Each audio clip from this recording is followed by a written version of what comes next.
ഈ ഒരു മെയ് മാസത്തിൽ നല്ല തകർപ്പൻ മഴ തന്നെയാണ് നമ്മുടെ കണ്ണൂർ പെയ്തുകൊണ്ടിരിക്കുന്നത് കേട്ടോ ഗൈസ്. ഒരു അരമണിക്കൂർ മുമ്പ് വീശിയ കാറ്റെന്ന് പറഞ്ഞാൽ ഒരു രക്ഷയില്ലാത്ത കാറ്റാണ്.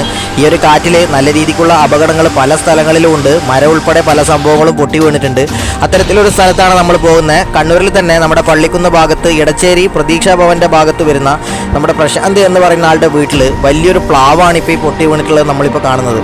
ഒരുപാട് ചക്കകളും അതുപോലെ തന്നെ വലിയ ശിഖരങ്ങളിലുള്ള ഒരു വലിയ പ്ലാവാണ്.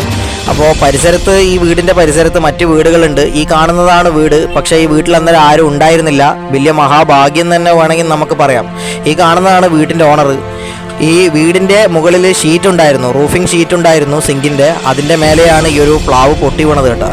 പ്ലാവ് എന്ന് വെച്ചാൽ നല്ല കൂറ്റൻ പ്ലാവാണ്. ഏതാണ്ട് നമ്മുടെ വേരോടെ തന്നെ ഉതിർന്ന് വീഴുകയായിരുന്നു. എന്തായാലും നല്ല ഭാഗ്യം എന്ന് തന്നെ പറയാം. കാരണം ഒന്നും തന്നെ മറ്റ് പരിക്കുകളൊന്നുമില്ല. ഈ ഒരു മരം വീണതെന്ന് പറഞ്ഞാൽ നിങ്ങളുടെ വീടിൻ്റെ പരിസരത്തല്ല ഇതുപോലുള്ള മരങ്ങൾ ഉണ്ടെങ്കിൽ നിങ്ങൾ മുറിച്ച് മാറ്റാൻ വേണ്ടി ശ്രദ്ധിക്കണം. കാരണം നമ്മുടെ വീടാണ് ഏറ്റവും നമുക്ക് ഇമ്പോർട്ടൻ്റ് ആയിട്ടുള്ള കാര്യം, മരമല്ല.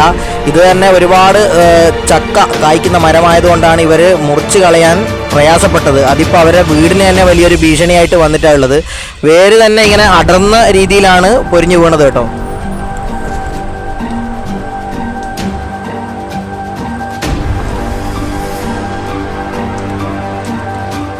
നമ്മുടെ വീടിന് ഭീഷണിയാണെങ്കിൽ, സ്വർണം കായ്ക്കുന്ന മരമാണെങ്കിൽ പോലും അത് മുറിച്ചു മാറ്റണമെന്ന് പറയുന്നതിൻ്റെ അർത്ഥം ഇതുപോലുള്ള കാരണങ്ങൾ കൊണ്ടാണ്. നല്ല കായ് ഫലമുള്ള ഒരു പ്ലാവായതുകൊണ്ടാണ് ഇവരിത് കാര്യമാക്കാഞ്ഞത്. എന്നാൽ ഈ ഒരു മെയ് മാസത്തിൽ അടിച്ച നല്ല രീതിയിലുള്ള കാറ്റത്ത് ഈ ഒരു മരം ഇവരുടെ വീടിൻ്റെ മുകളിൽ തന്നെ വീഴുന്നൊരവസ്ഥയാണ് ഉണ്ടായത്.